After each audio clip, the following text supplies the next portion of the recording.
welcome to FrightFest. Yeah, thank you. I was just saying to Casey, I adore this film. I thought it was so funny and so inventive. Tell me a little bit about the challenges of bringing this to life and bringing it to the screen. Well, I'm really excited that you enjoyed it. So the whole thing takes place in and around a vehicle, which brings up a lot of visual challenges and logistics. One thing that we said in the Q&A was that I looked at it as a single location film. I was like, it's all in a car, it's going to be so easy. And it turned out to be one of the most complicated movies I've ever made because the car has to be somewhere at all times. Silly me. So it ended up being like a 25 location film instead of a single one. And then we were hit with tons of ice. We filmed overnights, but the crew and the cast were really, really supportive of the film, and they were totally in, so it made it work out, and it was totally worth it. And you also do a bit of acting in it as well, don't you? Yeah. So you pop up. What was it like for you to be wearing so many hats while making this film? Sometimes you think you're going to die and you're not going to make it through the movie. Because I was directing and Casey and I were both producing together. So you're getting stuff together before you film and you're not sleeping. And I was kind of worried about, because I'm an actor as well, but I was worried about doing all those at once. Can I remember a single line because my brain is mush? But when the time came, I don't know, it was actually a really nice break from directing to just acting a little small part within the film. So it was very refreshing, kind of energized me that night. And it was 10 degrees where we live. So, but it kind of, I don't know, it was very surprisingly nice and helped relieve some pressure in a weird way.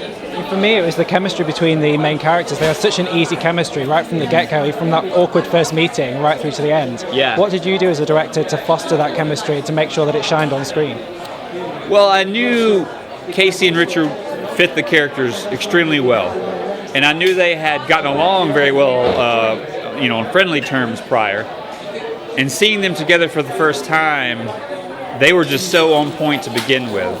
And they got together even on their own and would rehearse and run through things together because there's so much dialogue for them to deal with. And we keep it as exciting as possible, but they talk a lot about what they're dealing with. So honestly, I didn't have to go to any great lengths because they're both so dedicated and so into the parts that they were pretty spot on with everything from the beginning.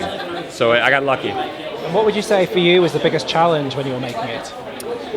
The weather was awful. I was afraid the team was going to freeze to death and die, and I was going to get in a lot of trouble. We're from Mississippi in the U.S. in the southeast, and it's notoriously hot and humid, so our winters are usually very mild. But for this 2 weeks that we filmed, it was horrible. It got down near 0 Fahrenheit.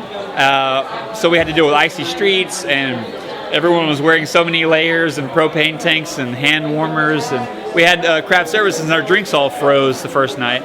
Froze solid. So we had to deal with the weather. But anyway, it worked out, kept everybody alive, and it seemed to be worth it in the end, like the film, so I'm excited about it. And lastly, as we're at FrightFest, what's been the most influential horror for you? Oh, wow, most influential horror. There's so many films that I love to study films whenever I can, just when I watch. Babadook was one that struck me. It's still fairly new-ish, but that one, Tucker and Dale versus Evil, on the comedy side, I love it. I hope they make another one. I have no idea what they're going to do with the story if they make a second one, but I will watch it. And I saw some films here that really jumped out at me that keeps you excited about making movies, so that's always good. Great, well, congratulations on the movie. As I say, I loved it, so I hope it does well for you. Yeah, and we'll see you again soon. Thank you so much. Take care. Thanks.